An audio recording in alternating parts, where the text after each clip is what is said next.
இன்றைக்கும் கூட ஒரு ரொம்ப முக்கியமான ஒரு சத்தியம், மன திரும்புதலை குறித்து தான் இன்றைக்கும் சொல்ல போகிறேன். நம்ம மன திரும்புதல் ஜபங்களில் ரொம்ப அதிகமாக நாம் பண்ணுறது இரத்தத்தின் அணுக்களின் வழியாய் வருகிற சாபத்திற்காய் நாம் மனம் திரும்புகிறோம். சொல்லுங்க. முன்னோர்கள் செய்த விக்கிரக ஆராதனை, வேசித்தனம், கொலை பாதகங்கள் நமக்குள் இரத்தத்தின் வழியாய் பாவமாய் வெளிப்படுகிறது. அது சாபமாய் மாறுகிறது. இதுக்கு தான் நம்ம மனம் திரும்புகிறோம். ஆமென். இன்னைக்கு நான் சொல்லக்கூடிய காரியங்கள் வெளியே இருந்து நமக்குள்ள வந்து நம்மளை பாவியாக்கி நம்மை சாபத்துக்குள்ளே நடத்தும்.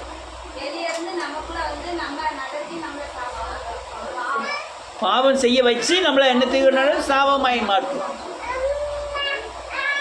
சுவாபியா கண்ணுக்கு தெரியல, உறங்கிடக்கூடாது, செல்வியாவது இருக்கட்டும். அல்லேலூயா. நல்ல கவனிங்க, ரொம்ப முக்கியமான பாடம். என்ன பாடம்னா, நம்ம இவ்வளோ நாள் ஜெபம் பண்ணதும் அப்படி தான் பண்ணணும். இதில் என்ன முக்கியம்னா, வெளியே இருந்து அநேக பாவங்கள் நம் இருதயத்தில் வந்து உட்கார்ந்து இயேசுவை தூர விரட்டிட்டு அவன் வந்து உட்கார்ந்துக்கிட்டு நம்ம ஆத்மாவையும் நம்ம சரீரத்தையும் ஆளுகை செய்கிறான். என்ன சொன்னேன்?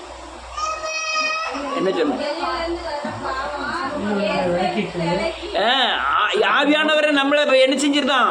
வேற விளக்கிட்டு அவன் இருதயத்தில் உட்கார்ந்துக்கிட்டு அவன் கையை, காலை, கண்ணை, மூக்கை எல்லாமே அவன் செயல்படுத்திக்கிட்டு இருக்கான். ஐயா, என்னால் துரத்துறதுக்கு எனக்கு பலம் இல்லை.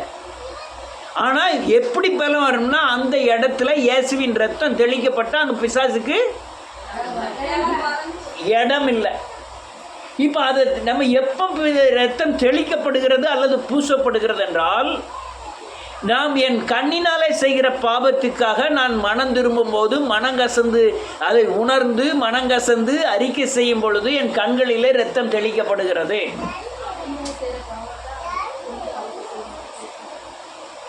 அல்லேலூயா. இப்படி ஐம்புலன்கள், நான் ஐம்புலன்னு நீங்கள் கூகுளில் அடித்து பார்த்தீங்கன்னா, கண்ணு, காது, வாய், மூக்கு, கை இப்படின்னு போட்டிருக்கோம். ஐம்புலன்கள். அது எப்படி போட்டாங்கன்னு எனக்கு தெரியாது. நமக்கு தேவன் கற்றுக் கொடுத்தது கண், காது, வாய், இருதயம், உணர்வு. உணர்வு தான் அவன் கை படம் போட்டு தொடுதல்னு போட்டிருக்கான். உணர்வு கைப்பட்டால் மட்டும் இல்லை, இந்த சரீரம் பட்டாலே லேசாக சுட தான் செய்யுது. என்ன, ஏதோ வெயிலில் போய் நின்னா சுடுதா சுடலையா? உணர்வு. இந்த உணர்வு அந்த எல்லாமே என்ன செய்யுது? இந்த சொல்லுங்க, கண்ணு, காது, வாய், உணர்வு, இதன் மூலமாய் வருகிற பாவத்தை இருதயத்திலே கொண்டு போய் நிரப்பி அதை ஆத்துமாவிலே செயல்படுத்த வைத்து சரீரத்தின் கிரியைகளுக்கு கொண்டு வருகிறான். சொல்லிட்டேன். என்ன சொன்னேன்?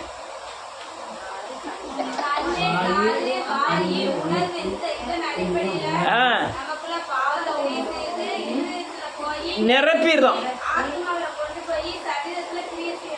வைக்கிறான். ஆத்மா தான் என்னது? மெயின் சுவிட்சு. சரீரத்தை திருப்புறது என்னது? ஆத்மா. காலில் முள்ளு தைச்சிட்டு அப்படிங்க அங்கே இல்லையா ஓன்னு சொல்ல மாட்டியா? அப்படியா அப்படின்னா கையடிச்சுது. ஏன் பிடுங்க போகுது? இது ஆத்மாவில் போய் அந்த மைண்ட் சொல்லுது, அந்த புல்லை என்ன செஞ்சிரு? பிடுங்கிட்டு அந்த முள்ளை பார்க்கும். எதுக்கு தெரியுமா? முறிஞ்சு அதில் இருக்கா இல்லையா. அல்லேலூயா. இந்த பாவத்துக்காக நீங்க மனம் திரும்பினால் மட்டும்தான் வெளிப்புற சாயலிலே இயேசு வெளிப்படுவார். உங்க கண் மூலமாய், உங்க காது மூலமாய், உங்க வாய் மூலமாய், உங்கள் யோசனைகளின் மூலமாய் இயேசு வெளிப்பட வேண்டும். ஆமென். நீங்க அச்சு அடையாளமா என்ன செய்யணும்? மாற வேண்டும். நீங்கள் முன்னோர்கள் செய்த பாவம் இரத்தத்தின் வழியாய் வருகிற அந்த சாபத்தின் கிரியைகளாகிய பாவம் வெளியே தெரியாது. ஆனால் வெளிப்புற தோற்றத்திற்கு வெளிப்புறமாய் பார்க்கிறவர்கள் ஒரு இயேசுவை உன் மேலே பார்க்க வேண்டுமே. ஆனால் இந்த ஐம்புலன்களினுடைய கிரியைகளினாலே நீங்கள் விடுதலை அடைய வேண்டும். அதுக்கு மனம் திரும்ப வேண்டும். அல்லேலூயா. மனம் திரும்புதல் என்றால் என்ன? பாவ உணர்வு, பாவ அறிக்கை, மனம் திரும்புதல், ரட்சிப்பு. இப்போ உள்ளான மனம் திரும்புதல், ரட்சிப்பு வந்தாச்சு. இப்போ வெளியே இருந்து பாவங்கள் வரும்போது அதை என்ன செய்யணும்? மனம் திரும்பணும். என்னன்னா மனம் திரும்புதல் சொல்லுங்க. பாவ மன்னிப்பு, ஞான ஸ்நானம், பரிசுத்தாவின் வரம். என்னதெல்லாம் அது நான் சொல்ல கடன்னு சொல்லியா? சொன்ன பிறகு என்னதெல்லான்னு கேட்டால் சொல்ல மாட்டேங்க. மனம் திரும்புதல், பாவ மன்னிப்பு, ஞான ஸ்நானம், ஆவியின் வரம். என்னதெல்லாம்?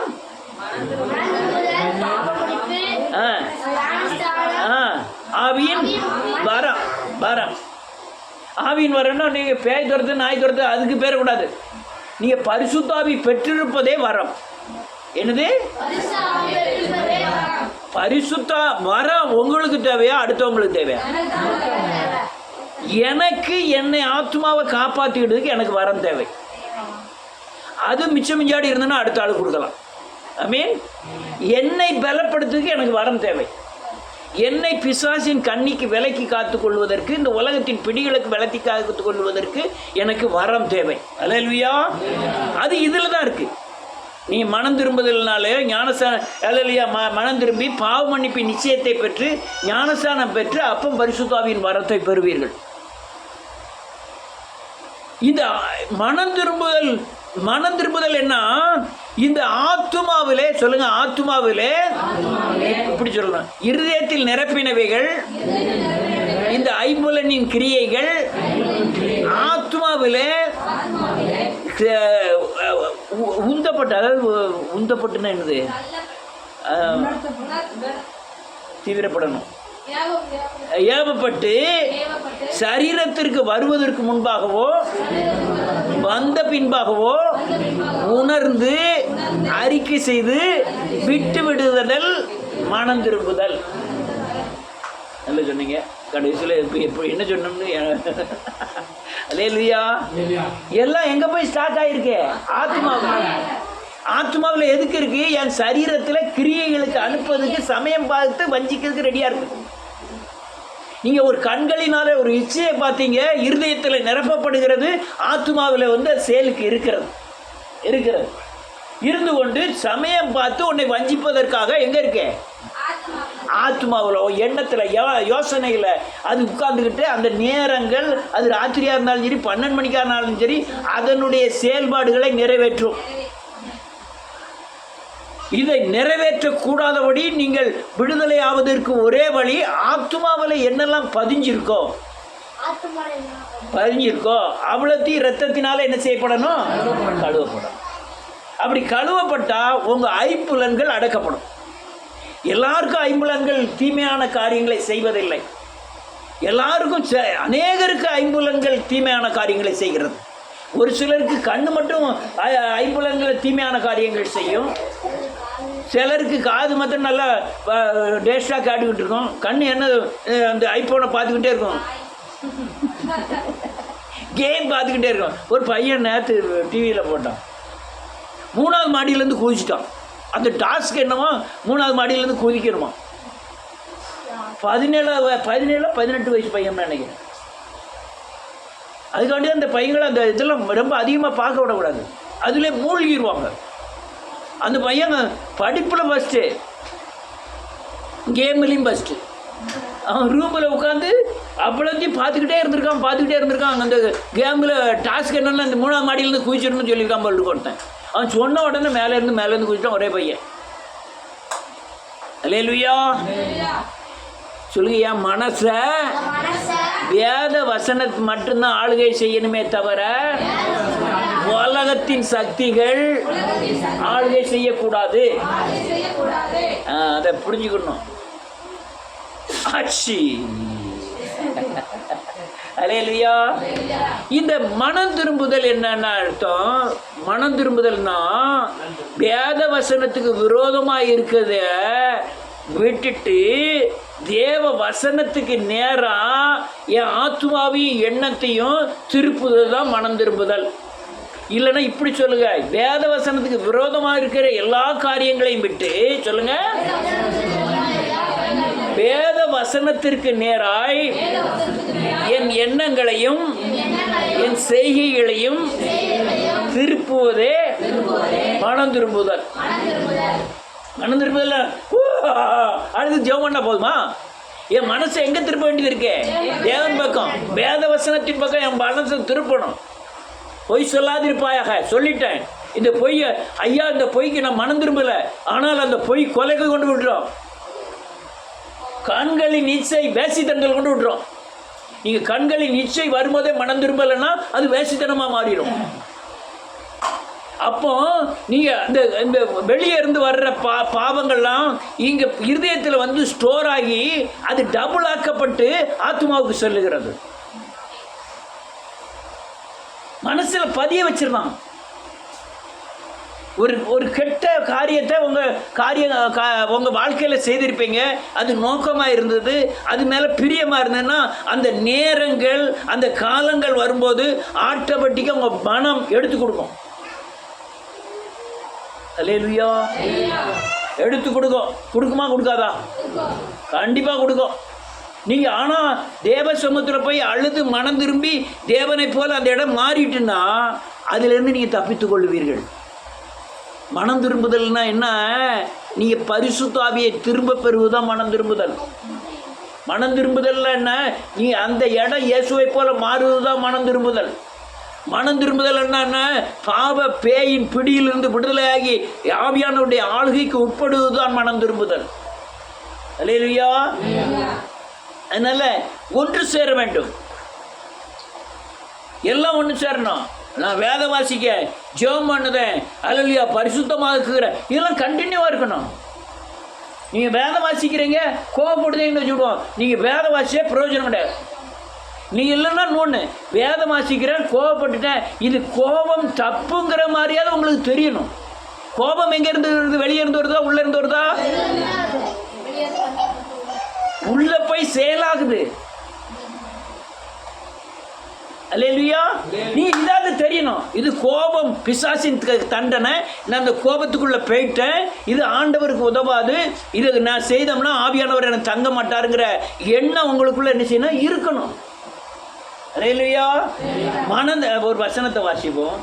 மனம் திரும்புதலினால் உள்ள ஒரு பெரிய ஆசீர்வாதம் என்னன்னு பார்ப்போம். யோபுவின் புஸ்தகம் 22வது அதிகாரம்.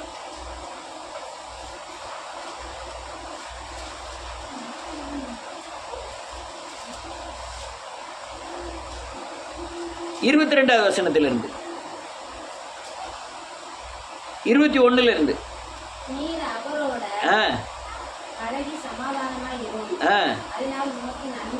நன்மை வரும். ஏற்றுக்கொண்டு வைத்துக்கொள்ள என்ன எழுதியிருக்க?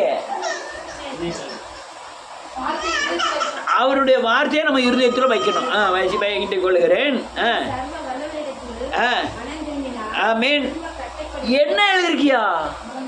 நீ மனம் திரும்பினா பழைய இடத்தை விட்டு நீ திரும்ப கட்டப்படுவாய்.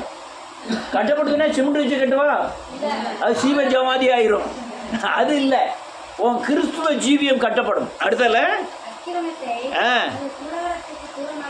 கூடாரம் என்னது? நம்ம ஆவியாத்மா சரின்னா கூடாரம். இதில் அக்கிரமா இருந்ததுன்னா அக்கிரமா அந்த கூடாரத்தை விட்டு என்ன செய்யுமா? தூரம் படுத்துவார். அடுத்தல அப்பொழுது பொன்னையும் ஆட்டோமேட்டிக்காக சேரும். 5க்கும் 10க்கும் ஓடு கிறிஸ்துவ ஜீவியம் கிடையாது. விசுவாசத்தினால உலகத்தை அசைக்கிறது தான் கிறிஸ்துவ ஜீவியம். அடுத்த என்ன இருக்கு? ஆமீன்.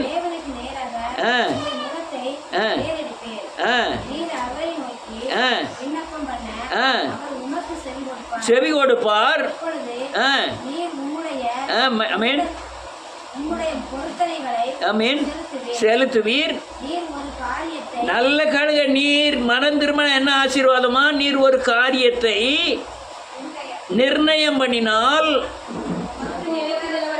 அது உமக்கு நிலைவரப்படும். அவங்களுக்கு கொஞ்சம் தண்ணி கொடுங்கம்மா, தண்ணி வேணுமா? இல்லை ஆட்சி இருந்து கூட பாட்டிட்டு. Right right. அது உமக்கு நிலைவரப்படும். உம்முடைய பாதைகளில் எப்போ மனம் திரும்பினா வெள்ளியும் பொண்ணு உங்க காலுக்கு கீழே வந்து இருக்கும். இது ஆசீர்வாதமான கிருபையின் உபதேசம் அல்ல. நீங்க மனம் திரும்பும் போது இயேசுவை போல மாறும்போது உலகத்தில் பிசாசு ஆளுகைக்கு உட்பட்டது பூரா உங்களுடைய ஆளுகைக்கு உட்படும். இது சத்தியம். மனம் திரும்பினா இவ்வளோ ஆசீர்வாதம் இருக்கு. அதாவது சொல்லுது, ஒரு காரியத்தை நீங்கள் எங்கேயாவது நிர்ணயம் பண்ணினால், ஒரு கல்யாணத்தை நிர்ணயம் பண்ணினால், ஒரு வீட்டை நிர்ணயம் பண்ணினால் அது உங்களுக்கு நிலவரப்படும். அடுத்தால உம்முடைய பாதைகளில் எல்லாம் வெளிச்சம் பிரகாசிக்கும். இருள் என்னது? பாதைய வெளிச்சம்னா என்னது? பிசாசு இருக்கிறியே. வெளிச்சம்னா எங்க இருக்குமா? உன் வழிகள் எல்லாம், உன் பாதைகள் எல்லாம், உன் வாழ்க்கை பயணத்தில் இருக்கும், பிரகாசிக்கும். அடுத்த நிலை இருக்கு. ஆமென் ஆமென் சொல்ல யாராவது ஒடுக்கப்பட்டோன்னு நீ திடப்படுன்னு சொன்னா அவங்க எப்படி இருப்பாங்களாம்? ரட்சிக்கப்படுவார்கள். அடுத்தல ஆமென் தப்பி வைப்பார். ஆமென் தப்பி போவான். இவ்வளோ நேரம் நல்லா வச்சுட்டு கடைசியில் தப்பிக்க போவான்ட்டுல. அல்லேலூயா. தெளிவாக புரிஞ்சுக்கிடுங்க. மனம் திரும்பாமல் தேவனுடைய பாதுகாப்பு நமக்கு இல்லை. யார் மனம் திரும்புதாங்களோ அவங்களுக்குள்ள தான் ஆவியானவர் இருப்பார். ஆவியானவர் சும்மா ஒன்றும் இல்லை, அவர் பாவத்தை குறித்தும் நீதியை குறித்தும் அவங்களுக்கு என்ன செஞ்சுட்டு இருப்பாரு? வளர்த்திக்கிட்டே இருப்பார். அவர் டியூட்டி அது. ஆனால் நான் எப்போ பாவம் செய்தேன்? கொளுத்து போய் பாவம் செய்கிறேன் சொல்லுங்க. நீங்கள் வெளிப்புறமான பாவம் இல்லை, இருதயத்தில் பாவம் செஞ்சாலும் அது பெரிய பாவமே. கண்ணு பாவம் செய்யக்கூடாது. ஆமென். ஒரு சிறிய இச்சையோடு, ஒரு ஒரு வாலிபனை இச்சையோடு பார்க்கிற யாரும் விபச்சாரம் செய்தாயிற்று.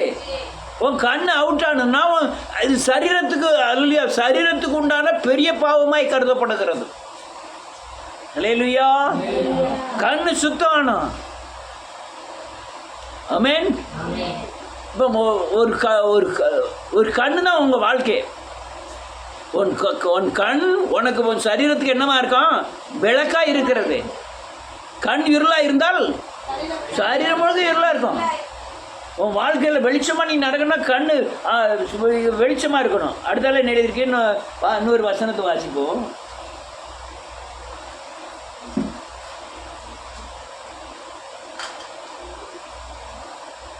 யாக்கோபின் புத்தகம் 1வது அதிகாரம் 23வது வசனம்.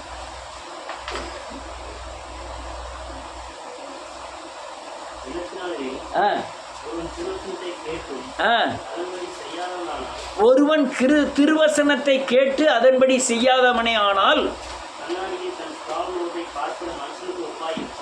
கண்ணாடியிலே பார்க்கிற தன் சுவாப முகத்தை பார்க்கிறவனுக்கு. நீங்க வீட்டில் வரும்போது தலைச்சிக்கணும். நல்ல வேலை நம்ம இதில் ஒருத்தர் முடியெல்லாம் நெளிச்சு விடு. அதில் எனக்கு பெரிய கோவம் வரும். இப்படி நெளிச்சு விட்டுப்பாங்க. அதில் இல்லை. அல்லேலூயா. அது இப்போ உள்ள கலாச்சாரம் ஒரே டான்ஸு. கிழமை எல்லாமே ஒரு கல்யாணம் வீடு வந்துட்டுனா எல்லாம் டான்ஸ் ஆடுவோம். மாப்பிள்ளை பொண்ணு ஆடுதாங்க, எல்லாரும் ஆடுதாங்க.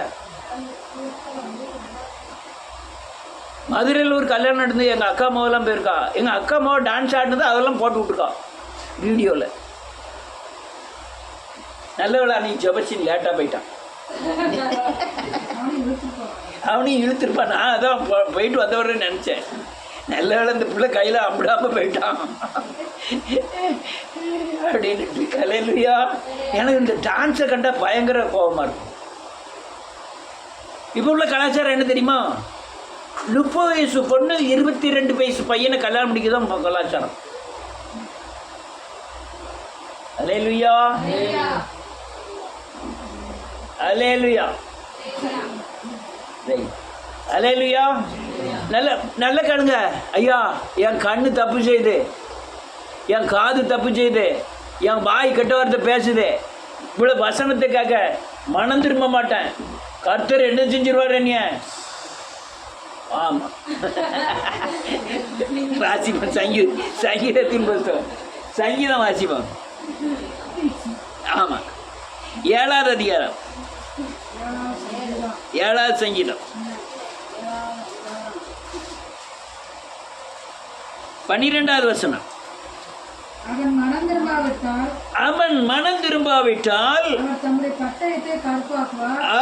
அவர் தன்னுடைய பட்டயத்தை கருக்காக்குவார்.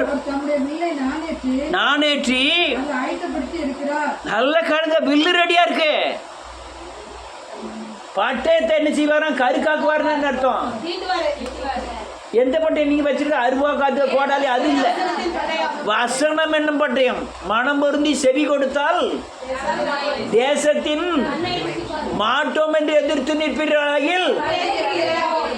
வசனத்துக்கு அறியாமர்கள். நான் உங்களை நியாயந்து இருக்கிறது இல்லை, ஆனால் நான் சொன்ன வார்த்தை உங்களை நியாயந்து இருக்கும். பட்டயத்தை கருக்காக்குவார். வாசிங்க. அவனுக்கு மரண யுத்தங்களை மரண ஆயுதங்களை ஆயத்தம் பண்ணி இருக்கு. மரண ஆயுதம்னா என்னது? எல்லாத்தையுமே நம்ம இந்த ஆவிக்குரிய முறையில் எடுத்துடக்கூடாது. எல்லாருமே மாம்சத்தின் அடிப்படையிலும் எடுத்துக்கூடாது. இடத்துக்கு தக்கன சூழ்நிலைக்கு தக்கன ஆவிக்குரியதாக எடுக்கணும். அல்லேலூயா. மரண ஆயுதம், சரீர மரண ஆயுதம்னு வச்சுக்கிடுவோமே, அது என்னெல்லாம் இருக்கு? தூக்குக்காரே ஆயத்தமாக்கி வைத்திருக்கிறார். 12 மணி ட்ரெயினை ஆயத்தம் பண்ணி வச்சிருக்கிறார்.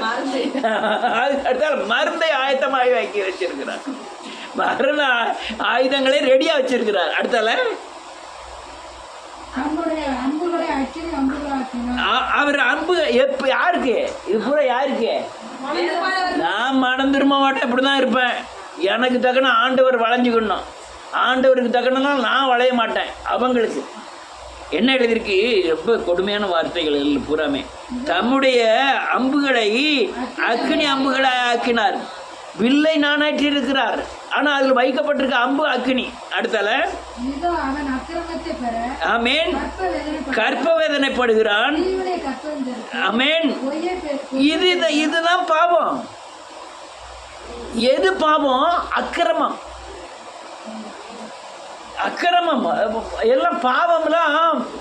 கற்பம் தரிக்கணும் என்ன அர்த்தம்?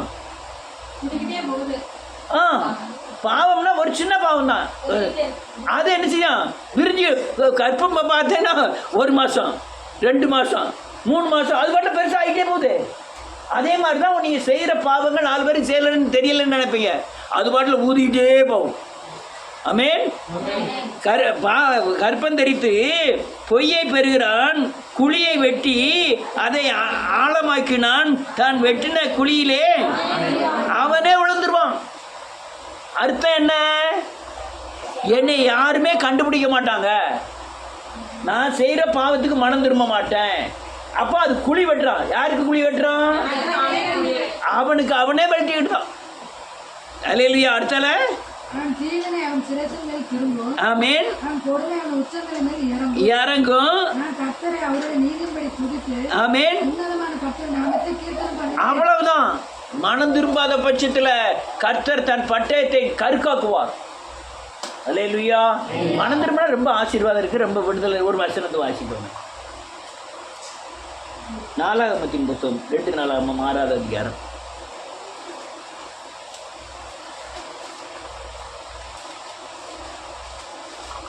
37வது வசனத்திலிருந்து.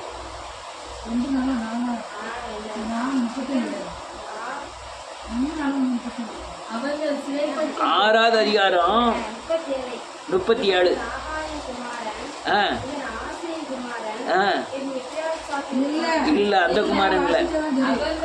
அவர்கள் சிறைப்பட்டு போன ஆ தேசத்திலே தங்களின் மார்படைந்து ரைட் அதாவது வாசிக்க கரெக்ட் தான். 550வது பக்கம் 37வது வசனம். அவர்கள் ஆ. சிறைப்பட்டு போன ஆ. தேசத்திலே ஆமென். தங்களின் உணர்வடைந்து உணர்வடைந்து மனம் திரும்பி நாங்கள் பாவம் செய்து அக்கிரமம் பண்ணி துன்மார்க்கமாய் நடந்தோம். தங்கள் சிறையிருப்பான ஆமென். தேசத்திலே உம்மை நோக்கி கெஞ்சி நாங்கள் சிறைகளாக ஆ, கொண்டு பட்ட போகப்பட்ட தங்கள் சிறையிருப்பான தேசத்திலே தங்கள் முழு இருதயத்தோடும் ஆமென் தங்கள் முழு ஆத்மாவோடும் ஆத்மாவோடும் உம்மிடத்தில் திரும்பி தேவரீர் தங்கள் பிதாக்களுக்கு கொடுத்த தங்கள் தேசத்திற்கும் தேவரீர் தெரிந்து கொண்ட ஆமென் இந்த நகரத்திற்கும் ஆமென் உம்முடைய நாமத்திற்கும் ஆமென் நான் கட்டின இந்த ஆலயத்திற்கும் நேராக ஆ உம்மை நோக்கி விண்ணப்பம் பண்ணினால் ஆ உம்முடைய வாசஸ்தலமாகிய ஆமென் பரலோகத்தில் இருக்கிற தேவரீர் ஆமென் அவர்கள் விண்ணப்பத்தையும் அவர்களையும் கேட்டு அவர்கள் நியாயத்தை ஆமென் விசாரித்து ஆமென் உமக்கு விரோதமாய் ஆ பாவம் செய்த உம்முடைய ஜனத்திற்கு மன்னித்தருளும். அவ்வளவுதான். அவர் வீட்டில் இடத்துல இருந்து மன்னி தருவார். பாவத்தை மறைச்சி வாழுகிறவன் திருடன், அவன் ரெட்டகசம் போடக்கூடியவன். ஆமென். வீட்டுக்கு தெரியாம வீட்டம்மாவுக்கு தெரியாம எத்தனையோ பாவங்கள் நம்ம செய்யறது உண்டு. வீட்டுக்குள்ளே போகும்போதே கண்டுபிடிச்சிருவாளோன்னு முகத்தை ஒரு மாதிரி வச்சுக்கிட்டு போவோம். பார்த்து பார்த்து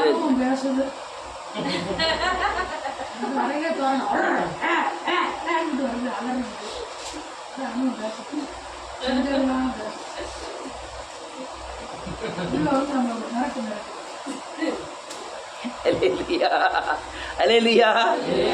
ரெட்ட வேஷம், அங்கே ஒரு வேஷம் இங்கே ஒரு வேஷம், அங்கே ஒரு தன்மை இங்கே ஒரு தன்மை. அலேலுயா. இது சரிப்பட்டு வராது. அலேலுயா. இன்னொரு வசனத்தை வாசிக்கும்.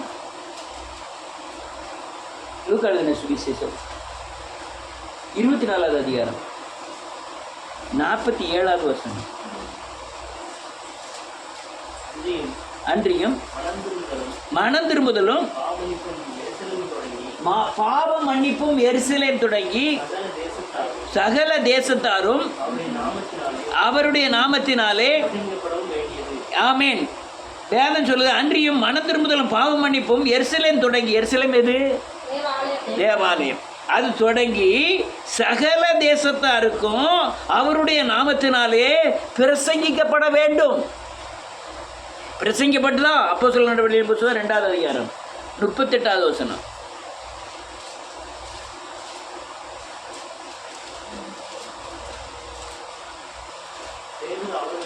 ஆமென். நீங்கள் மனம் திரும்பி ஒவ்வொருவரும் பாவ மன்னிப்புக்கென்று இயேசு கிறிஸ்துவின் நாமத்தினாலே ஞானஸ்நானம் பெற்றுக்கொள்ளுங்கள், அப்போது நீங்க பரிசுத்த ஆவியின் வரத்தை பெறுவீர்கள். இப்போ உலகம் எங்கும் போய் நீங்க மனம் திரும்புதலை குறித்து பேசுங்கன்னு ஆண்டவர் சொல்லிட்டாரு. பேசுனா என்ன கிடைக்கும்? யாரெல்லாம் மனம் திரும்புதாங்களோ அவங்களுக்கெல்லாம் பரிசுத்த ஆவி வரம் கிடைக்கும். திரும்ப சொல்லலாம், பரிசுத்த வெளிப்புற தோற்றங்கள் பரலோக ராஜ்யத்தைக்கு நம்மை ஆயத்தமாக்காது. வெளிப்புற ட்ரெஸ்ஸு, அதாவது சரீரத்தில் உண்டாகிற தோற்றங்கள் வேற. ஐயா நான் வெள்ளைச்சீலை கொடுத்து நான் பரலோகம் போயிடுவேன், கழுத்தில் போடலைன்னா பரலோகம் போயிடுவேன், தொப்பி போட்டால் நான் பரலோகம் போயிடுவேன், தாடி வச்சுட்டா நான் பரலோகம் போயிடுவேன், முட்டுக்கு மேலே வேட்டியை கட்டிட்டா நான் பரலோகத்துக்கு போயிடுவேன், கருப்பு துணி போட்டுட்டா நான் இதெல்லாம் இதுக்கும் பரலோகத்துக்கும் எது இப்போ சம்பந்தம்? நான் கோபமாக இருந்தேன், சாந்தமாய் மாறி இருக்கிறேன், இதுதான் சம்பந்தம். ஆமென். நான் பொறாமையாக இருந்தேன், இப்போ பொறாமைப்படலை, இதுதான் சம்பந்தம். ஆனால் வெளிப்புற கிரியைகளில் நீங்கள் அழுக்கு துணி உடுத்துனா பரலோகம் போக மாட்டேன்னு எழுதவே இல்லை. லாசரு என்பவன் ஐஸ்வர்யவான் வீட்டு மாசலில் பருக்களோடு படுத்து கிடந்தான். அவன் தான் எங்கே போயிட்டான்? பரலோகம் போயிட்டான். அப்போ வெளிப்புற தோற்றங்கள் ஒன்றும் பரலோகத்துக்கு கொண்டு போகாது. மாமாலாம் இப்போ தாடி கடிலாம் வச்சுருக்காரு, அது பரலோகத்துக்கு போகக்கூடிய காரியம் இல்லை. இந்த பூமியில் சம்பாத்தியம் பண்ணக்கூடிய வழிமுறைகள். கோபப்படாது, மாமா சொன்னு கோபப்படுறாங்க. சம்பாத்தியம் பண்ணதுக்கு உண்டான வழிமுறைகள். அல்லையா, ஒயிட் ட்ரெஸ் போட்டதுனால நீங்கள் பரிசுத்தவானும் இல்லை, பிளாக் ட்ரெஸ் போட்டுக்கிறதுனால நீங்கள் அசுத்தவானும் கிடையாது. அசுத்தமும் பரிசுத்தமும் சரீரத்தின் உள்ள இருக்கு, வெளிப்புற அலங்காரத்தில் இல்லை. அல்லேலூயா. அதனால மனம் திரும்புது. கண்ணை காது வாசிப்போம், ஒரு வசனத்தை வாசிப்போம். நீதிமொழிகளின் புத்தகம் 17வது அதிகாரம் 4வது வசனம்.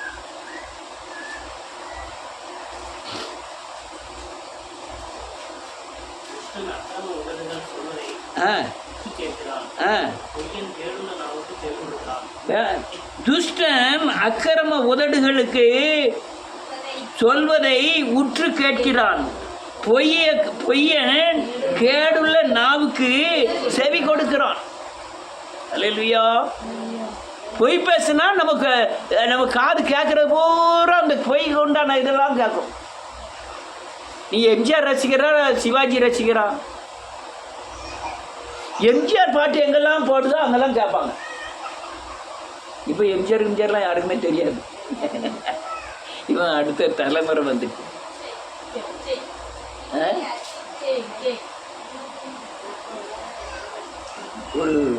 ஒரு படத்தில் ஒரு கல்யாணின்னு ஒரு பேர் வந்தது.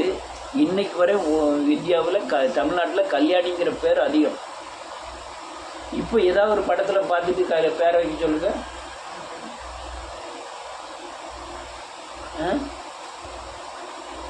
பேர் யாராவது பேர் சும்மா பார்த்து வைக்காங்க. கல்யாணின்னு ஒரு பேர் ஒரு படத்தில் எப்போ 60 வருஷத்துக்கு முந்தி வந்த படம், 60-80 வருஷம் இருக்கும். 80 வருஷத்துக்கு முந்தி வந்த படம் கல்யாணிங்கிற ஒரு பேர். அந்த பேருனால இப்போ வரைக்கும் கல்யாணி பேர் கொடுத்தாங்க. கல்யாணி யார் இருக்காங்களோ தெருக்குள்ள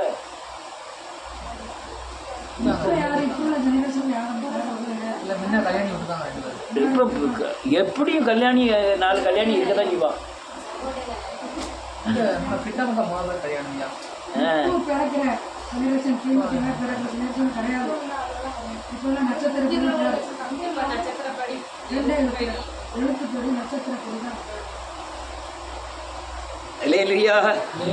இதான் காரியம்.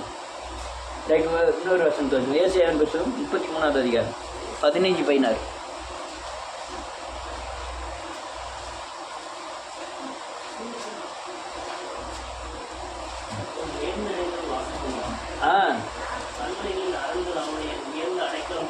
ஆமென்.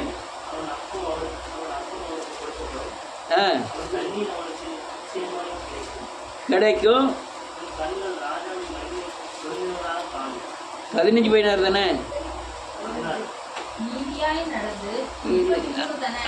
33-15-16.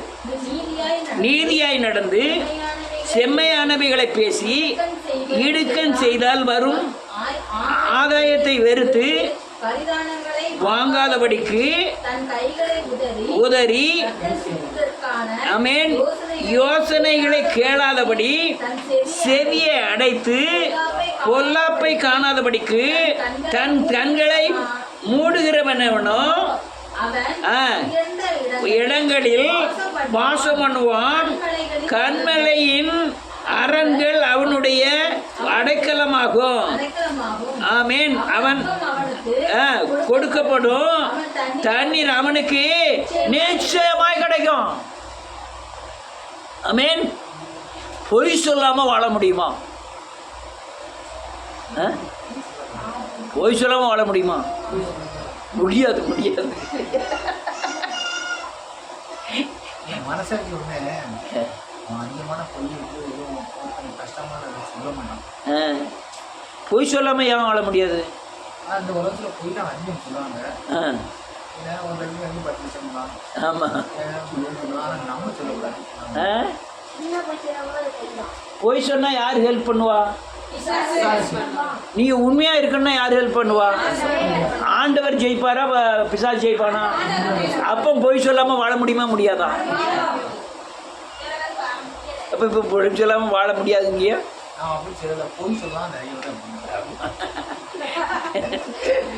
வேற நல்ல சொல்லு பாருங்க. நீதியாய் நடந்து சொல்லுங்க எல்லாரும். செம்மையானவைகளை பேசி இடுக்கண் செய்வதால் வரும் ஆதாயத்தை வெறுத்து பரிதானங்களை வாங்காதபடிக்கு தன் கைகளை உதறி இரத்த சிந்துவதற்கான யோசனைகளை கேளாதபடி தன் செவியை அடைத்து பொல்லாப்பை காணாதபடிக்கு தன் கண்களை வெறுக்கிறவன் மூடுகிறவன் எவனோ அவன் உயர்ந்த இடத்தில் வாசம் பண்ணுவான்.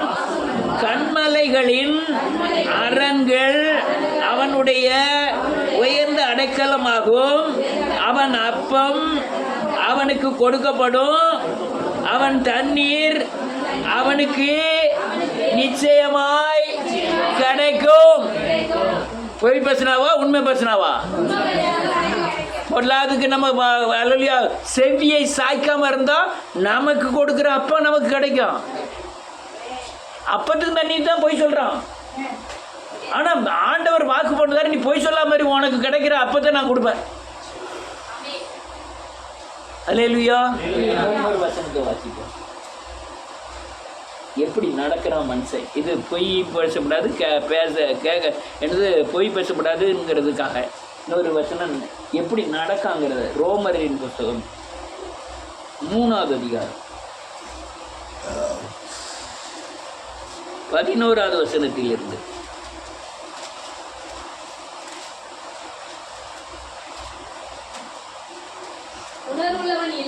உணர்வுள்ளவன் இல்லை, இல்லை. உணர்வுள்ளன்னா எந்த உணர்வை சொல்றாரு? நீங்க ஊசியை குத்தணும்னு உணர்வு இருக்கு, அந்த உணர்வை சொல்லல. பாவம் செய்யும் போது உணர்வு வருதா இல்லையாங்கிற அந்த உணர்வை சொல்றாரு. வெளிப்புற மனுஷனுக்கு பேசுறனா உள்புற மனுஷனுக்கு பேசுறனா?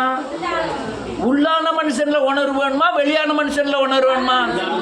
வெளியான மனுஷன் ஒரு விரல ஒரு கை இல்லைனாலும் நீ எங்க பண்ணுமா? பரலோகம் பண்ணுமா? ஆனா 2 கையுடையவனாய் நீங்க நரகத்தில் பிரவேசிப்பதை பார்க்கிறோம். ஒற்றை கையுடையவனாய் ஜீவன். அப்போ உணர்வு எங்க தேவை? உள்ள தேவை. இது தப்பு தவறு இல்லைங்கிற உணர்வு உள்ள தேவை. அவர் ஆண்டவர் என்ன சொல்லுவாரு? உணர்வுள்ளவன் ஒருவனும். அடுத்தல தேவனை தேடுகிறவன். தேவனை நம்மளாம் தேடலையா? எல்லாரும் சந்தேகம் ஆகிட்டு தேடுதமா? தேடுகிறோம். ஆமென். ஆனால் தேடுகிற விதமாய் தேடவில்லை. கண்டடையத்தக்க தருணத்தில் அவரை என்ன செய்யுமா? ஆனா கண்டடையத்தக்க தருணத்திலே கண்டடையும்படியா நான் என்ன செய்யல. என்னமோ ஞாயிற்றுக்கிழமை வந்திருக்கோம், சோதனம் பண்ணியிருக்கோம், மகிமை செலுத்திருக்கோம், போயிருக்கோம். தேடக்கூடிய விதம் இது அல்ல. அதனால அவர் சொல்லார், உணர்வோடு தேடுகிறவன் இல்லை. அடுத்தால எல்லாரும் வழி தப்பி கெட்டு போனார்கள். நன்மை செய்கிறவன் இல்லை, ஒருவனும் இல்லை. உணர்வு இல்லாதனால இதெல்லாம் ஒன்றும் தெரியல. சர்ச்சுக்கு என்னையா வேணும்? 1000 பேர் வேணும். சர்ச்சுக்கு என்ன வேணும்? அல்லையா பெரிய கட்டடம் வேணும். சர்ச்சுக்கு என்ன வேணும்? அல்லையா காணிக்கை வேணும், கார் வேணும், பங்களா வேணும், கவர்மெண்ட் ஸ்டாப்புகளாக வேணும். எல்லோரும் கவர்மெண்ட் வேலைக்கு போய் ரெடி பண்ணுங்க, ஸ்டாப் வேணும். அது இல்லை, அது கிடையாது. கட்டணம் கிடையாது. ஆலயம் எங்கே கட்டணும்? உங்களுக்கு உள்ள கட்டணம். இப்போ கட்டிகிட்டு இருக்கிறது பூரா ஒவ்வொரு செங்கலாக எடுத்து வைக்க, செல்லது டபீர்னு இடியுது, டக்குன்னு தூக்கி வைக்க, இப்படி பண்ணிக்கிட்டு இருக்கேன். நான் இப்போ என்ன பண்ணிகிட்டு இருக்கேன்? உங்களுக்குள்ள ஆலயத்தை கட்டிகிட்டு இருக்கேன். வேதம் தெளிவாக சொல்லுறது இல்லவே இல்லை. எல்லாரும் வழி தப்பி ஏகமாய் கெட்டு போனார்கள். நன்மை செய்கிறவன் இல்லை, ஒருவனும் இல்லை. அவர் அடுத்தல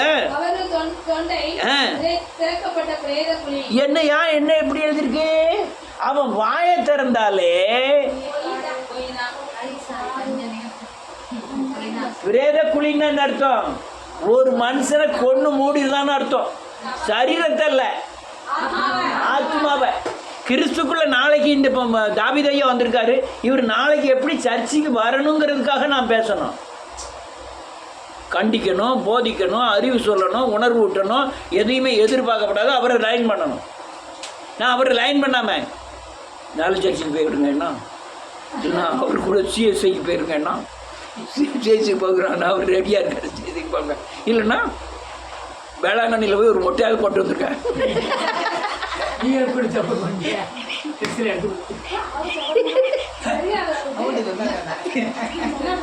இது இது எது இது இது நான் இந்த ஆத்மா நினைச்சிருந்தேன்.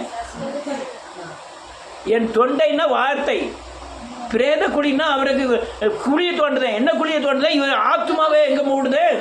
இவருக்கு கரெக்டாக வந்துக்கிட்டு தான் கட்டி எழுப்பிட்டே இருக்க முடியும். நான் இவர் முக்கால்வாசி கட்டியாச்சு, எல்லாமே தேவன்கிற அளவுக்கு அவர் வந்துட்டார். இதுக்கப்புறம் நீ ஒரு சிஎஸ்ஐக்கோ அல்லது ஆர்சியில் மொட்டையோ அல்லது மேலே ஜெயிக்க போனார்னா இதுக்கு மேலே நிற்க முடியாது, எட்ட முடியாது, நிற்க முடியாது.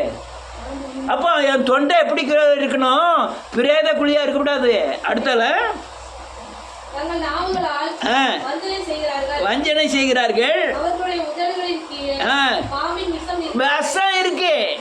இவன் நம்ம சர்ச்சில் அவ்வளவா இல்லை. நீங்கள் வேறு சர்ச்செலாம் போய் பார்த்தீங்கன்னா அப்படியே பிரதர்னாலே அப்படியே பழம் வழி எங்கே விழுந்துடும், பாலில் விழுந்துடும். அவர் இவர் நான் என்கிட்ட பேசிக்கிட்டு இருந்தார், கடையில் பாஸ்டர் சாங் சார். பிரதர் வாங்க பிரதர், ஊழியங்கள்லாம் நல்லா நடக்கா பிரதர், வாங்க மேலே வாங்க, எங்கள் வீட்டுக்கு வாங்க, மேலே ஒரு வீடு. நானும் பர்னபாஸ் பிரதரும் போயிருந்தேன். போய் உட்காந்து, பிரதர் நீ ஒரு பெரிய ஊழியக்காரர் வந்துட்டு ஒரு டீ குடிக்காமல் போகக்கூடாது. பிரதர் நான் பெரிய ஊழியக்காரர் இல்லை, சின்ன ஊழியக்காரர் தான், கொஞ்சம் எழுப்புதல் சத்தியம் இருக்குது. உங்கள் சர்ச்சில் இருந்தால் நான் சொல்லட்டா, 10 பேர் சேர்ந்தாலும் பரவாயில்ல, நான் எழுப்புதல் சத்தியம் சொல்லிட்டு போகிறேன், எனக்கு பணம் வேண்டாம், ஒன்றும் வேண்டாம், சத்தியத்தை மாத்திரம் சொல்லணும் அப்படின்னு.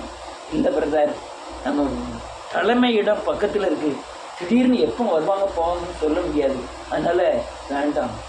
அவர் அதுக்கு அவன் சொல்லலை, இவன் போகிறவன் 4 பேரை எடுத்து செஞ்சிருப்பேன்.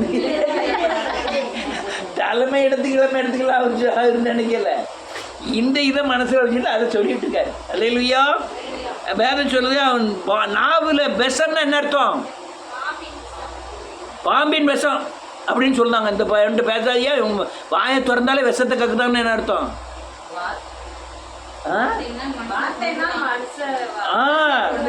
வாயின் வார்த்தையோ இல்லை தந்திரமோ ஏதோ ஒரு காரியத்தில் உங்களை வீழ்த்த பார்க்காமன்னு அர்த்தம். அடுத்தால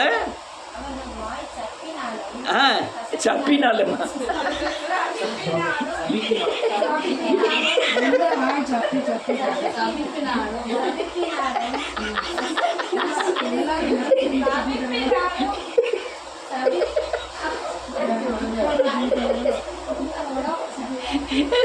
அவர்கள் வாய் சப்பினாலும்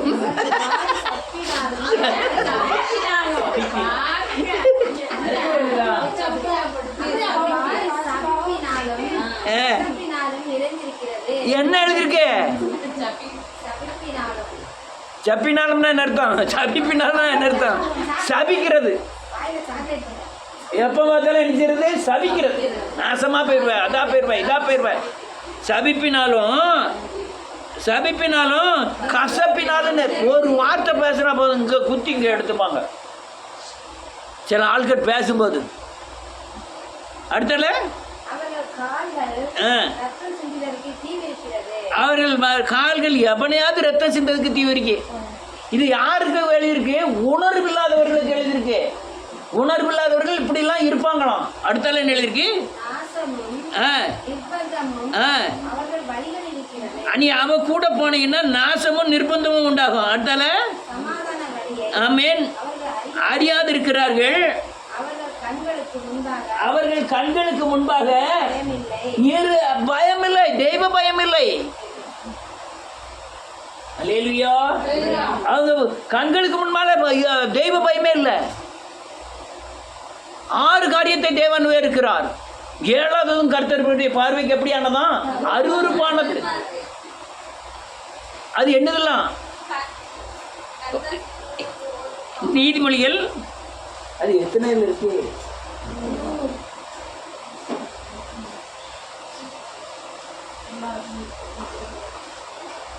6வது அதிகாரத்திலையா? 6 காரியங்களை கர்த்தர் வெறுக்கிறார். 6 காரியங்களை தேவன் வெறுக்கிறார். 7ஆம் அவருக்கு அருவருப்பானது. 7 அருவருப்பானது. அவையாவன மேட்டிமையான கண், மேட்டின்மையான கண், பொய் நாவு, குற்றமற்றவர்களுக்கு ரத்தம் சிந்தும் கை, துரோக ஆலோசனை பிணைக்கும் இருதயம், தீங்கு செய்வதற்கு விரைந்தோடும் கால்கள், அபத்தம் பேசும் பொய் சாட்சி, சகோதரர்களை விரோதத்தை உண்டு பண்ணுதல் ஆகிய இவைகள் ஆவிய. இது எங்க உள்ளது? வெளியிருந்து வருதா உள்ள இருந்து வருதா? வெளியிருந்து வருது. வெளியிருந்து வந்து இருதயத்தை நிரப்புது. நீ என்ன செய்யுங்க? 14 இருபத்திலிருந்து வருது. 14 வருஷத்துல இருபத்திலிருந்து வருது. இருபத்தி தெரியாதவங்க வந்து அதான் இருதயத்தை நிரப்பி இருதயத்திலிருந்து வருது. நீ வெளியிலிருந்து வருதுன்னா இது உள்ள இது வெளியே இருந்து வந்து இருதயத்தை நிரப்புது. ஐம்புலன்கள்னா என்ன? ஐம்புலன் எங்க போய் நிரப்புது? இருதயத்தை நிரப்புது. நான் மூக்கை எடுக்கல, அவங்க மூக்குன்னு சொல்றாங்க, மூக்கு எடுக்கல. மூக்கு எடுக்காம இருதயத்தை வைத்திருக்கேன். அல்லேலூயா. அது ஐம்புலன்களையும் பலியா அது இதுதான் நம்மளை கிரியை செய்யுது. இதை பூரா தேவன் என்ன செய்யறாரா? வெறுக்கிறார். அல்லேலூயா.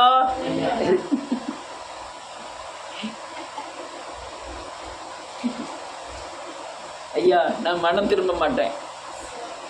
நான் இப்படி தான் இருப்பேன். கண்ணை சுத்தமாக வைக்க மாட்டேன். வாய் கண்ட மாதிரி தான் பேசும். எதனாலும் கேட்பேன். என் இருதயத்தில் வந்த மாதிரிலாம் பேசுவேன். என்ன ஆகும் தெரியுமா? வாசிட்டு முடிச்சிருந்தேன். வெளிப்படுத்தின விசேஷம் 3வது அதிகாரம்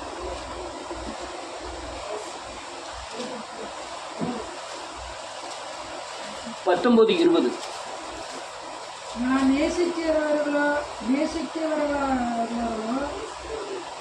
நேசிக்கிறவர்கள் எவர்களோ அவனை கடிந்து கொண்டு சிக்ஷிக்கிறேன்.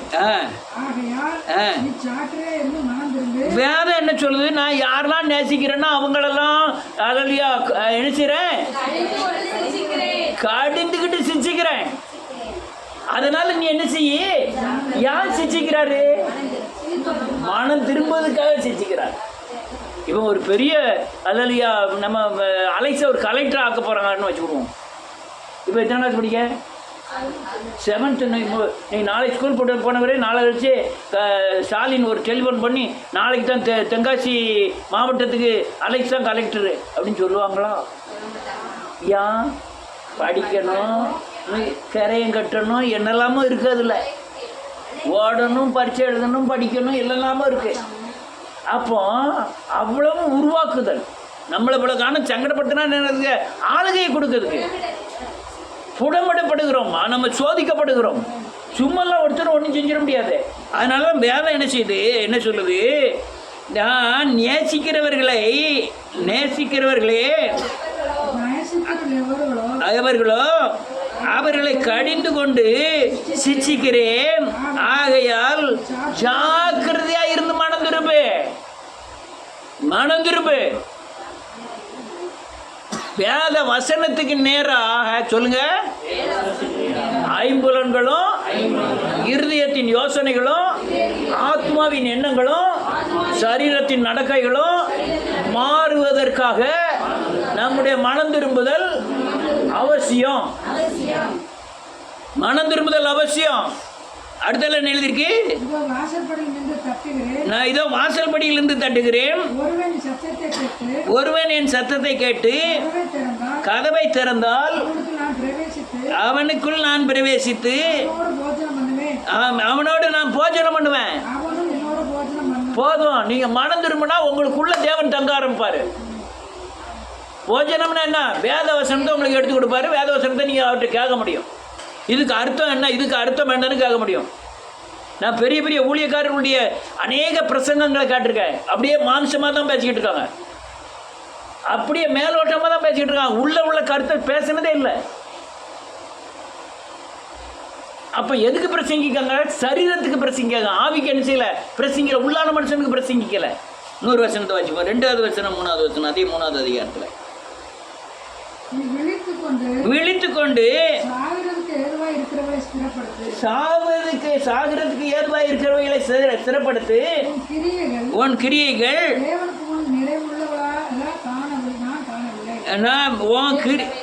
உன் கிரியைகள் தேவனுக்கு முன் நிறைவுள்ளவைகளாக நான் காணவில்லை. ஆகையால் நீ கேட்டு நீ நல்ல கேட்கணும். ஆகையால் நீ கேட்டு பெற்றுக்கொண்ட வகையை பெற்றுக்கொண்ட வகையை நினைவு கூர்ந்து கை கொண்டு மனம் திரும்பு. நீ விழித்திரா போதும், நின்று வாசிக்கணும். முதல்ல ஸ்டார்டிங்கில் நல்ல மனம் திரும்புதும், அதுக்கப்புறம் சடங்காச்சாரமாக போயிடுது. அவங்க அந்த ஜெபம் பண்ண பிறகு அந்த மனம் திரும்புதலே இல்லை, பைத்தியமாயிருவான். நான் ஒரு 4 பேர் மத்தியில் கோவப்பட்டேன்னு சொல்லுவான், நான் பைத்தியமாயிருவேன். எல்லாரும் மத்தியில் நான் ஏன் பார்வைக்குன்னா நான் உன்னை அடக்கின மாதிரி இருக்கும். அது பைத்தியகாரத்தனம். சத்தியத்தை தெரியாதவங்க பிரச்சனை இல்லை, சத்தியத்துக்கு மத்தியில் நீங்கள் சத்தியத்துக்கு விரோதமாக நடந்தீங்கன்னா நீங்கள் கோமாளியாக ஆகிறவங்க. அப்படி தானே? சத்தியம் எல்லாத்துக்கும் தெரியுது, நீங்கள் வந்து சத்தியத்துக்கு மீறி என்ன சொல்லுவான், உங்களை சிரிப்பான். வேதம் என்ன சொல்லுது? நீ விழித்திருந்து இல்லை, ஆகையால் நீ கேட்டு பெற்றுக்கொண்டவைகளை நினைவு கூர்ந்து அதை கை கொண்டு மனம் திரும்பு. அடுத்தால நீ விழித்திராவிட்டால் நீ விழித்திராவிட்டால் திருடனைப் போல உன்மேல் வருவேன். நான் உன்மேல் வரும் வேலையை அறியாதிருப்பார். எதுக்கு நம்ம மேல வராரு? நான் மனம் திரும்பலை, பாவம் செஞ்சுட்டேன், 50 வழியா பாவம் செஞ்சுட்டேன், நான் மனம் திரும்பலை, எதுக்கு எனக்குள்ள வரங்காரு? அது திருடனை போல வர கொஞ்சதுக்கா வராரு, திருப்ப வைக்கிறதுக்கு வராரு. அவர் திருடனை போல வர்றேன்னு அர்த்தம். திருடன் திரும்பி வருவான். நாளைக்கு யோசுவா வீட்டுக்கு ராத்திரி 3 மணி 10 நிமிஷத்துக்கு வருவேன்னு திருடன் என்னைக்கே லெட்டர் கொடுக்கானோ, அதே மாதிரி தான் யார் வருவா? ஆண்டவர் வருவார். எதுக்கு வருவாரு? மனம் திரும்ப வைக்க வருவாரு, சிக்ஷையை கொடுக்க வருவாரு. அல்லேலூயா. தீர்மாகணும். ரொம்ப பிரச்சனை என்ன தெரியுமா? நான் செய்கிறது தவறுன்னு தெரியும், ஆனாலும் நான் அல்லேலூயா அந்த பாவத்தை செய்கிறோமா இல்லையா? எனக்கு இது தப்புன்னு தெரியுதியா? ஆண்டவர் உணர்த்துறாரு, ஆனாலும் நான் அதுலேருந்து வெளியே வர்றதில்லை. அல்லேலூயா. நல்லா புரிஞ்சுக்கிடுங்க. மனம் திரும்பாத பட்சத்தில் உங்களுக்குள்ள தேவன் இருக்க மாட்டாங்க. மனம் திரும்பாத பட்சத்தில் நீங்கள் புதுப்பிக்க முடியாது. மனம் திரும்பாத பட்சத்தில் உங்களுக்குள்ள வசனம் இருக்கலாம், வசனத்தின் பலன் உங்களுக்குள்ளே இருக்காது. மனம் திரும்பாத பட்சத்தில் உங்கள் மேலே இருக்கிற அபிஷேகம் தேவனுடையது அல்ல. மனம் திரும்பாத பட்சத்தில் உங்கள் மேலே இருக்கிற ஆவியானவர் பரிசுத்த ஆவியா அல்ல. எப்போமெல்லாம் மனம் திரும்ப வரணும் அப்போவெல்லாம் நான் புதுப்பிக்கப்படுகிறேன். எப்போதெல்லாம் மனம் திரும்ப வரணும் அப்போவெல்லாம் நான் மறுபடி பிறக்கிறேன். மனம் திரும்புவது ஒன்று தான் புத்தி உள்ள ஆராதனை. மனம் திரும்பினா மட்டும்தான் அவர் பெரியமும் உண்மையான பிரியமான ஆராதனை செய்ய முடியும். நன்மையும் பிரியமான ஆராதனை செய்ய முடியும். மனம் திரும்பினா மட்டும்தான் அவர் இருதயத்தில் இருக்கிறத நீங்கள் கண்டுபிடிக்க முடியும். அல்லேலூயா. சத்தியத்தை மீறுவது ஈஸி, ஆனால் சத்தியத்துக்குள்ளே வர்றது ரொம்ப கஷ்டம். நீங்கள் முதல்ல வந்துடலாம், திருப்பி பின்வாங்கி திருப்பி அதே இடத்துக்கு வர்றது ரொம்ப சங்கடம். அதனால் தொடர்ந்து ஓடிக்கிட்டே இருக்கணும். எதுக்கும் கவலைப்படாதபடி கரெக்டாக ஓடிக்கிட்டே இருந்தீங்கன்னா உங்கள் இந்த உலகத்தில்